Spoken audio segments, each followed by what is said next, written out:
नमस्कार, मैं हूँ दीपाली राणा। आप देख रहे हैं कल का बाजार और आज का सेशन एक शानदार सेशन रहा, जहाँ पर हमने देखा कि 5 दिन की 6 दिन की तेजी, उस तेजी के बाद थोड़ी-सी सुस्ती और सुस्ताने के बाद थोड़े-से मुनाव वसूली के बाद वापस एक स्ट्रॉन्ग बाइंग इंटरेस्ट मार्केट में और आज फिर से अच्छी तेजी मार्केट में देखने को मिली और शानदार बढ़त के साथ भारतीय बाजार बंद हुए हैं। सबसे पहले अगर आज के सेशन में आप निफ्टी को देखेंगे या फिर बैंक निफ्टी को देखेंगे तो वापस एक अच्छी परफॉर्मेंस हमने 2-3 पॉकेट से प्रिसाइजली आज के सेशन में देखी थी। सबसे ज्यादा आज हमने मेटल स्टॉक्स में देखा, इसके अलावा बैंक स्टॉक्स, एक कुछ सिलेक्टिव एनबीएफसी यहाँ पर काफी अच्छी बाइंग आज के सेशन में देखने को मिली थी। निफ्टी 6 मार्च के बाद 10,800 के ऊपर बंद हुआ है। बैंक निफ्टी भी करीब 4 महीने की ऊंचाई पर क्लोज हुआ है।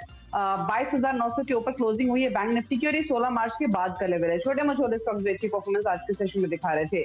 तो ये आज का रुझान था आज के सेशन का। क्विकली देखते हैं कि संस्थागत निवेशकों ने क्या किया है।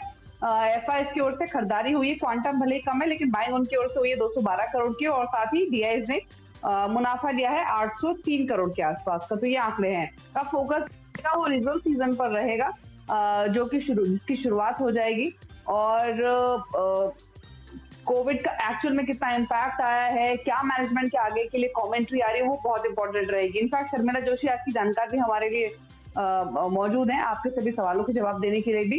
शर्मिला जी, गुड इवनिंग। पहले तो एक आउटलुक मार्केट्स पर 10,800 तक का सफर तो तय कर लिया है बाजार ने, लेकिन आगे का सफर इस बात पर निर्भर करेगा कि अर्निंग्स कैसे आते हैं और अर्निंग्स के साथ साथ ज्यादा फोकस रहेगा मार्केट का शायद इस बात पर कि मैनेजमेंट आगे के लिए कमेंट्री क्या देते हैं। क्या व्यू है मार्केट्स पर और रिजल्ट पर? बिल्कुल, आई थिंक जैसे कि आपने कहा कि आज की जिस तरह की क्लोजिंग थी वो बहुत ही शानदार थी और वेरी ऑनेस्टली मेरी एक्सपेक्टेशन ये नहीं थी कि ये इन दिस सीरीज हम 10,500 इतना कंफर्टेबली क्रॉस करेंगे जो मार्केट ने ये पिछले हफ्ते किया है। So yes, I think clearly more than the results, क्योंकि ये तो सबको मालूम ही है कि मई के मिड में चीजें खुलने लगी तो सभी नंबर्स पर कोविड का इम्पैक्ट होगा, लेकिन कमेंट्री बहुत इम्पोर्टेंट होगी कि किस तरह से ग्राउंड पे सिचुएशन है, किस तरह से उनकी मैन्युफैक्चरिंग रीस्टार्ट हुई है और किस तरह से वो डिमांड को देख रहे हैं आगे चलकर। So I think yes, commentary will be very important whichever sector you look at, and I think the other very important factor will obviously be global cues, और जिस तरह से फिर से एफआई की बाइंग हम देख रहे हैं, that gives you sort of added confidence. तो यस, आई थिंक कि यही दो फैक्टर्स है जो जिनको हमें ट्रैक करना है, but very honestly 11,000 seems a given, 11,000 levels for Nifty seem a given at this point in time. So let's see how markets यहाँ से किस तरह से markets shape up होते हैं। जी, चलिए ठीक है। सवालों करते हैं शामिल और सवाल जो हमें आ रहे हैं उसमें से हमारे साथ अनीश भदूरी कोलकाता से लाइव मौजूद है फोन लाइन पर। अनीश जी, गुड इवनिंग। बताइए क्या सवाल है आपका? नमस्कार, मैं अनीश भादुरी बोल रहा हूँ कोलकाता से। मैं 2 स्टॉक के नाम आप लोगों के पास भेजे हैं। वो स्टॉक को हम 1 month short term 1 to 2 month के लिए रखना चाहते हैं। जो प्राइस रेट एक तो आईओसी और एक तो मैं भेजा हूँ जेएसडब्ल्यू स्टील, तो दोनों की राइट प्राइस पर है। आईओसी है 87 समथिंग पैसा, 390 शेयर। और आज खरीदे हैं जेएसडब्ल्यू आज खरीदे हैं जेएसडब्ल्यू स्टील जो 198 रुपी 70 पैसा में 123 शेयर। तो उसकी बारे में पूछ लेते हैं। आप अपना क्विकली व्यू और बताइए कि कितने समय के लिए आप रुक सकते हैं इस इन्वेस्टमेंट में, किस नजरिए से आपने खरीदारी की है? हम 1 महीना से वो होल्ड कर रहे हैं और 1 महीना मैं रखना चाहता हूँ। उसकी एक बार 95-96 तक गया था, उसके बाद से वो एकदम नॉर्मल फेज में चल रहा है, कोई ज्यादा उतार चढ़ाव नहीं हो रहा है, एक ही लाइन में है, काम कर रहा है। ठीक है सर, पूछ लेते हैं। शर्मिला जी, 2 स्टॉक्स हैं इनके पास। आईओसी 87 की बाइंग है, जेएसडब्ल्यू स्टील उन्होंने आज ही खरीदारी की है 198 रुपए के आसपास। और मेटल स्टॉक्स तो ऑलरेडी काफी चल चुके हैं। जेएसडब्ल्यू स्टील भी 15-16% का रिटर्न ऑलरेडी 1 महीने में दे चुका है। अब क्या करना चाहिए दोनों ही पोजीशन में, ये ध्यान में रखते हुए कि ये शायद सिर्फ 1-2 महीने और रखना चाहते हैं? हाँ, तो पहले हम बात करेंगे आईओसी की। आई थिंक यहाँ पर काफी मेरा पॉजिटिव रुझान रहेगा, क्योंकि जिस तरह से हमने देखा है, हम ओपनिंग आपकी बात कर रहे थे तो उसमें हमने देखा है कि जिस तरह से डेटा आ रहा है ये ऑयल मार्केटिंग कंपनी से, वो ये दिखा रहा है कि कंजम्पशन एक अपवर्ड ट्रेंड पर है। तो जैसे जैसे लोग धीरे धीरे काम पे लौटेंगे, हम देखेंगे कि वेदर इट इज पेट्रोल या डीजल या एयर टर्बाइन फ्यूल, सबकी demand it will be on the rise. तो मेरे हिसाब से इसका पॉजिटिव इम्पैक्ट स्टॉक प्राइस पर भी आएगा। I am sorry I didn't get कि उन्होंने क्या प्राइस पे लिया है, लेकिन मेरे हिसाब से अगर वो थोड़ा सा लंबा भी रख सके ना स्टॉक तो भी ठीक रहेगा। आई थिंक 9500 इस तरह का लेवल हम आईओसी में देख सकेंगे। जहाँ तक जेएसडब्ल्यू का सवाल है, फिर से हमने देखा है कि नतीजों में ये हमने जरूर देखा कंपनी के कि डोमेस्टिकली चीजें इतनी अच्छी नहीं रही, लेकिन एक्सपोर्ट की एक्सपेक्टेशन अच्छी है। और उसके साथ साथ हम देख रहे हैं कि एक ओवरऑल रैली आज पूरे मेटल स्पेस में है। तो I think from a short term perspective शायद जेएसडब्ल्यू स्टील ज्यादा अट्रैक्टिव रहेगा। I would give it a target of closer to 202 205 on a very short term basis. लेकिन दोनों स्टॉक्स काफी अट्रैक्टिव लग रहे हैं अभी के लिए। ठीक है, तो रख सकते हैं महीने 2 महीने के लिए, लेकिन अगर आप लॉन्ग टर्म के लिए भी रखेंगे तो अच्छा मुनाफा आप एक्सपेक्ट कर सकते हैं, तो उस हिसाब से अपनी स्ट्रैटेजी आप बनाइए। नवनीत है हमारे साथ अब देवगढ़ झारखंड से सवाल पूछने के लिए फोन लाइन पर। नवनीत जी गुड इवनिंग, बताइए क्या सवाल है आपका। जी ma'am good evening. Ma'am actually मेरे पास 2 शेयर थे, एक आईडीबीआई के और एक फ्यूचर ग्रुप के। फ्यूचर ग्रुप का 146 में मेरे पास 250 शेयर है और आईडीबीआई का 43 रुपीज पे 2000 शेयर है। तो एक्चुअली फ्यूचर ग्रुप का जो आप नाम ले रहे हैं ये फ्यूचर रिटेल होगा आपके पास, राइट? जी मैम, जी जी जी फ्यूचर रिटेल। हाँ हाँ जी। तो क्या जानना चाहते हैं आप दोनों इन्वेस्टमेंट में? जी ये जो जब से मैंने परचेस किया है ये लगातार लोअर सर्किट ही लगा रहा है, तो मुझे कुछ समझ ही नहीं आ रहा है, ना तो मैं स्टॉक से निकल पा रहा हूँ और आगे कभी कुछ फ्यूचर समझ नहीं आ रहा है कि मेरा इन्वेस्टमेंट सही है या नहीं आपने है। ऐसे लिए हैं जो लगातार हायर सर्किट लगा रहे थे, और इनफैक्ट फ्यूचर रिटेल में तो जिस दिन आपने लिया उसके बाद से तो हायर सर्किट लगा ही नहीं, लगातार कांस्टेंट लोअर सर्किट हम लगते हुए देख रहे हैं। पूछ लेते हैं शर्मिला जी से।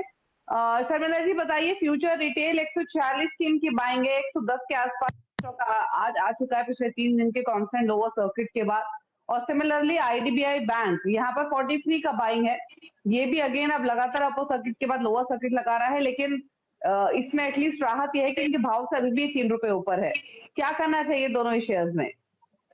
तो आई थिंक दोनों शेयर्स मुझे ऑन अ फंडामेंटल पर्सपेक्टिव पसंद नहीं है, बिकॉज जैसे कि अगर आप फ्यूचर रिटेल की बात करें तो जिस तरह से डेट लेवल्स है, जिस तरह से हाल ही के टाइम में फ्यूचर रिटेल में प्रॉब्लम्स हुए हैं, उन सब चीजों को ऐसे देखकर लगता नहीं, and they are not talking of raising funds etcetera. लेकिन दोनों शेयर्स कहीं ना कहीं न्यूज बेस्ड है, so there is some element of news that can work positively in both the shares. Future retail में जैसे कि आई थिंक पिछले 4-5 दिन पहले प्रेस में खबर थी कि शायद Reliance and Biyanis could be working towards some kind of solution. तो वो चीज के लिए इन्वेस्टर शायद रुक सकते हैं कि उसमें क्या क्लैरिटी आती है आगे चलकर। और आईडीबीआई बैंक जैसे कि गवर्नमेंट ने कहा ही है कि they are looking at fund raising plans, और उस आईडीबीआई बैंक को बेचने की बात है। आईडीबीआई में दूसरी बात ये अच्छी है कि नतीजे काफी ठीक ठाक रहे over the last couple of quarters. But honestly I don't like both the stocks. मुझे लगता है कि अगर ये दोनों न्यूज बेस्ड है तो इन न्यूज के ऊपर ध्यान रखकर अगर वो इन्वेस्टेड रहना चाहते हैं तो रह सकते हैं। ठीक है, चलिए आपको बताया गया है स्ट्रैटेजी दोनों ही स्टॉक्स में। हालांकि news driven movement in stocks में देखा था, और जब तक वो न्यूज का कंफर्मेशन नहीं आ रहा तब तक शायद अब जो पोजीशंस हैं वो एग्जिट हो रही हैं। अभिषेक है हमारे साथ फोन लाइन पर कानपुर से। अभिषेक जी नमस्कार, पूछिए क्या सवाल है आपका। मैडम मैंने ग्लेनमार्क के 1200 शेयर परचेज किए थे 540 के रेट पर। एक्चुअली वो इंट्राडे के लिए मैंने परचेज किया, लेकिन बाई चांस की बात है कि उसका रेट डाउन होता चला गया, मैं उसको सेल आउट नहीं कर पाया। अभी मैंने उसको होल्ड किया हुआ है, तो कितने समय तक मुझे होल्ड करना चाहिए और आज की पोजीशन देखते हुए मार्केट कहाँ तक जाने की उम्मीद है? पूछ लेते हैं। ग्लेनमार्क फार्मा 540 की बाइंग है, और भाव देखकर तो लगता है शर्मिला की जब फैवी फिरावर से जुड़ी हुई खबर आई थी, जब स्टॉक ने 31% की तेजी लगाई थी, तब इन्होंने शायद खरीदा है, क्योंकि हमने देखा कि यूएस में दवा की क्वालिटी को लेकर इनके ऊपर केस हुआ, और उसके बाद से लगातार ये स्टॉक गिरा है। कई लगातार गिरने के बाद आज इनफैक्ट ये हरे निशान में बंद हुआ है। क्या करना चाहिए? इनफैक्ट यही नहीं, हमें फेसबुक लाइव पर भी जब ये शो होता है तब भी ढेर सारी क्वेरीज ग्लेनमार्क फार्मा पर आती है। एक ऐसा फार्मा जो सबसे ज्यादा सवाल पूछे जाते हैं कि क्या करना चाहिए, क्योंकि बहुत सारे लोग थे जो हाई लेवल्स पर लेकर अब नुकसान में है। क्या व्यू रहेगा आपका?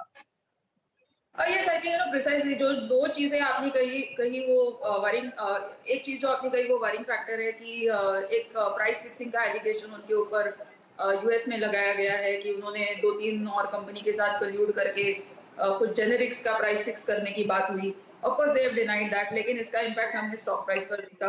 उसके साथ साथ आई थिंक नतीजे भी इतने अच्छे नहीं थे, और नतीजे इसलिए अच्छे नहीं थे बिकॉज प्रॉफिटेबिलिटी वगैरह अच्छी रही है, लेकिन कहीं ना कहीं ये कंसर्न है कि जो उनका पाइपलाइन है आगे चलकर, they are too dependent on 1 और 2 मॉलिक्यूल्स की वहां से उनके रेवेन्यूज बढ़े। इस वजह से थोड़ा हमने स्टॉक प्राइस पर प्रेशर देखा रिजल्ट्स के बाद और इस न्यूज के बाद। लेकिन आई थिंक ये प्राइस पर स्टॉक काफी ठीक ठाक है। एक चीज मैं जरूर कहना चाहूंगी कि अगर आप इंट्राडे ट्रेडर है तो जरूर आपको स्टॉप लॉस रखना चाहिए, और क्योंकि अभी आपने स्टॉक रखा है तो मेरी राय में जहाँ फंडामेंटल्स का सवाल है और जहाँ वैल्यूएशन का सवाल है, अभी ये स्टॉक काफी ठीक ठाक प्राइस पर है, तो ये प्राइस पर वो होल्ड कर सकते हैं। ठीक है, तो होल्ड कीजिए और इन लेवल्स पर और शेयर्स भी ऐड किए जा सकते हैं। अखिलेश हमारे साथ फोन लाइन पर लखनऊ से। अखिलेश जी गुड इवनिंग, बताइए क्या सवाल है आपका? या गुड इवनिंग मैम, अखिलेश बोल रहा हूँ लखनऊ से। एक्चुअली मैंने मैम मोरपन के 500 शेयर लिए थे 34.30 पे। तो अभी मुझे क्या करना चाहिए? लॉस में चल रहा हूँ अभी, मुझे क्या करना चाहिए? होल्ड रखना चाहिए या प्राइस तो मुझे एक्शन तो लॉस लग में? रहा है कि मोरपन लैबोरेटरीज आपने मेरे ख्याल से मिड जून के आसपास लिया होगा, क्योंकि तभी स्टॉक ने 52 वीक हाई छुए थे 34 रुपए के। यस मैम, मुझे क्या करना चाहिए? होल्ड रखना चाहिए या फिर मुझे और लॉस एक में चीज और बुक कर बताइए, देना जब इतने चाहिए? सारे फार्मा स्टॉक्स हैं तो आपने मोरपन लैब भी क्यों चुना? भाव देखते हुए कि 34 रुपए का स्टॉक है ले लेते हैं, या कोई और वजह थी इसे खरीदते? मैम उस समय अपर सर्किट मार रहा था तो मैंने इसको ले लिया था।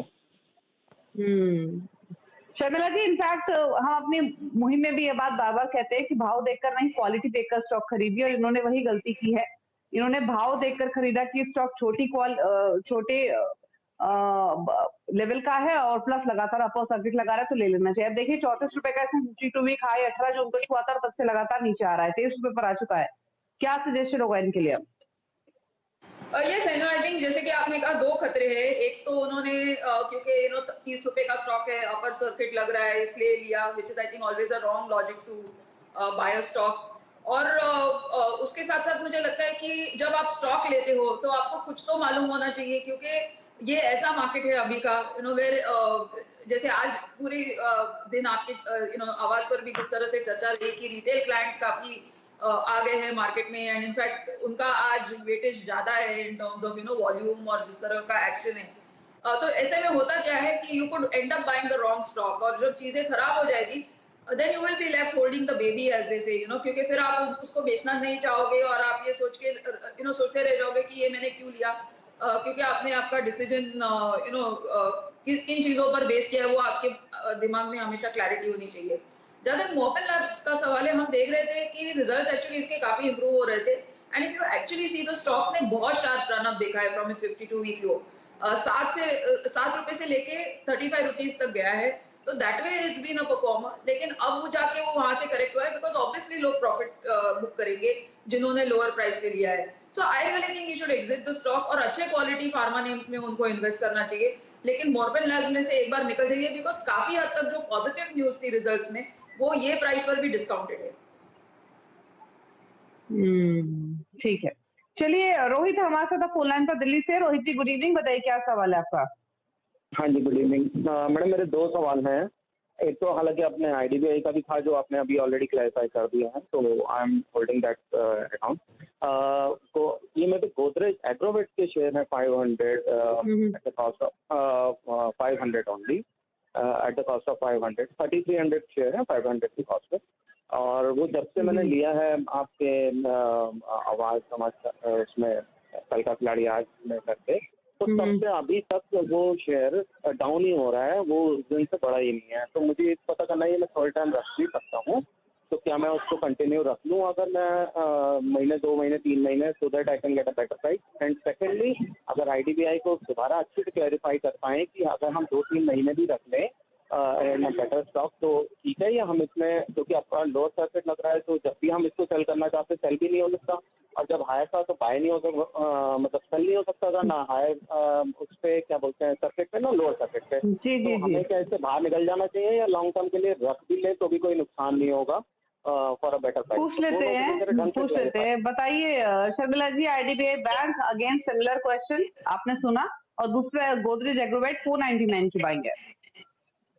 यस, तो आई थिंक जहाँ तक आईडीबीआई बैंक का सवाल है, वेरी ऑनेस्टली मेरे को पूरी बात समझ में नहीं आई उनकी, लेकिन मेरा बेसिक पॉइंट ये है कि अगर आपको इस तरह अभी बैंक्स में इन्वेस्टेड रहना है, तो मैंने बहुत बार ये चीज कही है कि आपको अच्छे क्वालिटी बैंक्स में इन्वेस्टेड रहना चाहिए। So HDFC bank is one stock जो मैंने काफी बार रेकमेंड किया है।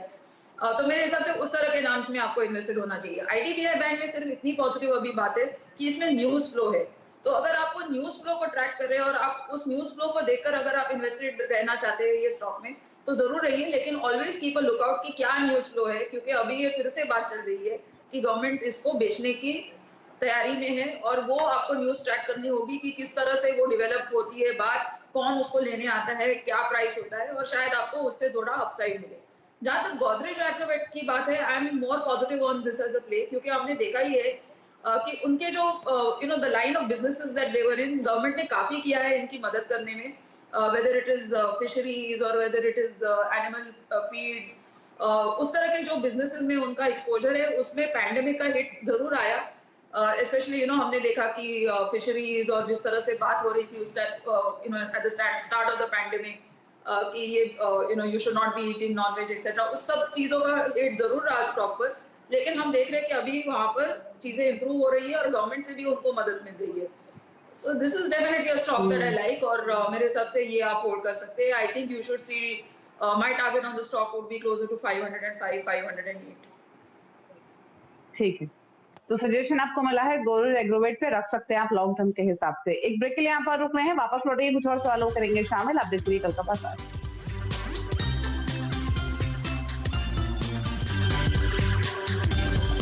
कल का बाजार शर्मिला जोशी हमारे साथ बनी हुई है सभी क्वेरीज को आंसर करने के लिए। विनोद बंसल है हमारे साथ फोन लाइन पर लुधियाना से। विनोद जी नमस्कार, पूछिए क्या सवाल है आपका? मैडम मेरे पास ना मदरसन के 1000 शेयर हैं जी। ठीक है, किस लेवल पर आपने लिया हुआ मदरसन सुमी? 103 पे जी। ठीक है, 103 के प्राइस पे मदरसन सुमी लिया हुआ है शर्मिला। इन्होंने ये स्टॉक भी अपने लो से काफी अच्छा रिकवर हुआ, उसके बाद जो बिजनेस रिस्ट्रक्चरिंग कंपनी कर रही है वो मार्केट को पसंद नहीं आई थी जब हमने थोड़ा गिरावट हावी होते हुए देखी थी, लेकिन कंसिडरिंग इनका 103 का परचेसिंग प्राइस है, क्या सजेशन होगा? आई थिंक कि मोर देन मेरे हिसाब से बिजनेस रिस्ट्रक्चरिंग तो आगे चलकर ये कंपनी के लिए पॉजिटिव ही रहेगा, लेकिन ये स्टॉक ना already it had already had a run up, क्योंकि इस चीज को समझना बहुत जरूरी है कि ये कंपनी ऑटो कंपोनेंट्स में है और इनका बहुत बड़ा ग्लोबल प्रेजेंस है। उनके काफी facilities are spread across Europe and other parts of the world. So इससे होता क्या है कि जब पूरा यूरोप में जब चीजें they had 2-3 issues with Volkswagen etcetera, लेकिन अब क्योंकि यूरोप में चीजें ज्यादा जल्दी इंडिया से they are getting back to normalcy faster, हम देख रहे हैं कि उनके वहाँ की फैसिलिटीज मैन्युफैक्चरिंग फिर से करना चालू की है, और मैनेजमेंट आई थिंक आपके सिस्टर चैनल पे मैंने पिछले या एक हफ्ते पहले सुना था, so they sounded quite I think upbeat और ऑप्टिमिस्टिक आगे चलकर के जो आउटलुक है उनके बिजनेस को लेकर। So I think for the moment he can sort of stay invested. My target on the stock would be closer to 115. ठीक है, तो 150 के टारगेट्स हैं, आप होल्ड कीजिए स्टॉक को, बने रहिए इसमें। योगेश है हमारे साथ जामनगर से। योगेश जी नमस्कार, पूछिए क्या सवाल है आपका? मैं BEML लिया है 640 में, 2 महीने की मेरे होल्ड करने की है, तो अभी क्या कर सकते हैं इसमें? शर्मिला जी, BEML 640 का परचेसिंग प्राइस है, 2 मंथ का व्यू है। थोड़ा आई थिंक लंबा करिए आपका निवेश का समय, क्योंकि BEML काफी अच्छा स्टॉक है, और हम देखेंगे कि आगे चलकर क्योंकि ये नीश कंपनीज है, इनको जिस तरह के ऑर्डर्स मिलने हैं वो उन्हीं को मिलने हैं, और मेरे हिसाब से ऐसे मुश्किल समय में गवर्नमेंट जरूर इस तरह की एक्टिविटीज को ज्यादा प्रमोट करेगा, और इनके जो ऑर्डर बुक्स है और ऑर्डर फ्लो है वो बना रहेगा, ताकि that whole the whole agenda जो अभी है कि make in India, Atmanirbhar etcetera, वो इस तरह के कंपनीज को अगर ऑर्डर्स मिलते हैं तो वो आगे बढ़ सकता है। So I think in any case जैसे मैंने कहा कि एक बहुत नीश प्ले है इवन क्योंकि वो रेलवे वैगन्स एक्सेट्रा बनाते हैं, तो इस तरह के ऑर्डर्स और किसी को जाने नहीं है, तो मेरे हिसाब से वो बने रह सकते हैं इसमें। लेकिन 2 महीने से थोड़ा आई थिंक अगर वो अपना इन्वेस्टमेंट होराइजन 6-8 महीना करे तो ज्यादा बेहतर होगा। आई think you will see a better sort of better stock price from current levels. ठीक है, तो लॉन्ग टर्म व्यू के साथ आप बने रहिए अपनी इस इन्वेस्टमेंट में, यही सजेशन होगा आपके लिए। चलिए फिलहाल इतने ही सवाल करेंगे शो में शामिल, लेकिन जाने से पहले बात करेंगे सीएनबीसी आवाज की मुहिम की जो हम लेकर आए हैं मिलकर। नाम है इस मुहिम का इन्फॉर्म्ड इन्वेस्टर। अक्सर हम देखते हैं कि सही जानकारी ना होने की वजह से जो इन्वेस्टर्स हैं वो पेनी स्टॉक्स में निवेश कर लेते हैं। पेनी स्टॉक्स वो स्टॉक्स होते हैं जिनके फंडामेंटल काफी खराब होते हैं, जिनमें ऑपरेटर्स काफी हेराफेरी करते हैं और जिनके जो फंडामेंटल से अलग मूवमेंट दिखाते हैं, या तो सीधे अपर सर्किट या फिर कांस्टेंट लोअर सर्किट के स्टॉक्स लगाते हैं। इसीलिए आपको अच्छे रिसर्च किए हुए स्टॉक्स में इन्वेस्टमेंट करनी चाहिए। भाव देखकर नहीं, कंपनी देखकर, उसका काम देखकर निवेश करना चाहिए ताकि आपका निवेश सुरक्षित रहे और अच्छा मुनाफा आप कमा सके। आपको काफी लोग रिकमेंड करते होंगे, आपको काफी सारे मैसेजेस भी आते होंगे। किसी पर बिलीव ना करते हुए अपनी रिसर्च के हिसाब से आपको इन्वेस्टमेंट करनी चाहिए। शर्मिला जी, इनफैक्ट पेनी स्टॉक्स का हमने जिक्र किया अभी तक शो के दौरान। बहुत इन्वेस्टर्स होते हैं जो भाव देकर खरीदारी कर लेते हैं और इन स्टॉक्स में फंस जाते हैं, क्या सजेशन होगा उनके लिए? बिल्कुल, आई थिंक इस तरह के रीजंस के लिए स्टॉक नहीं लेना चाहिए, क्योंकि अगर आप 5 रुपए में स्टॉक लेते हैं ये समझ के वो 7 रुपया होगा या 10 रुपया होगा, तो इसलिए फ्लिपिंग ऑफ कॉइन, कभी हेड्स हो सकता है, कभी टेल्स हो सकता है, तो आपका 5 रुपया 2 रुपया भी हो सकता है, 1 रुपया भी हो सकता है। So that's the risk you run. लेकिन अगर आप वो कोई भी स्टॉक लेते हो तो उसमें आपका लॉजिक होना चाहिए कि क्या बिजनेस है, क्यों आप उसमें इम्प्रूवमेंट देख रहे हैं, क्या उसमें वैल्यू आप देख रहे हैं, और उसके बाद ही आप कोई भी इन्वेस्टमेंट करें। So I think that would be the difference between say like a gambling sort of an approach and investment. और मेरे हिसाब से रिटेल इन्वेस्टर्स को इन्वेस्टमेंट ही करना चाहिए, और जैसे कि आपने कहा वेल रिसर्च अच्छे स्टॉक्स में अपने पैसे लगाने चाहिए। शर्मा जी, कोई डिस्क्लोजर आपकी ओर से? Yes, I think it's fair to assume कि जिन स्टॉक्स की मैंने चर्चा की है, I could either be holding them or could have recommended them. चलिए, शुक्रिया आपका इस शो का हिस्सा बनने के लिए और सभी कॉलर्स की क्वेरीज को आंसर के लिए।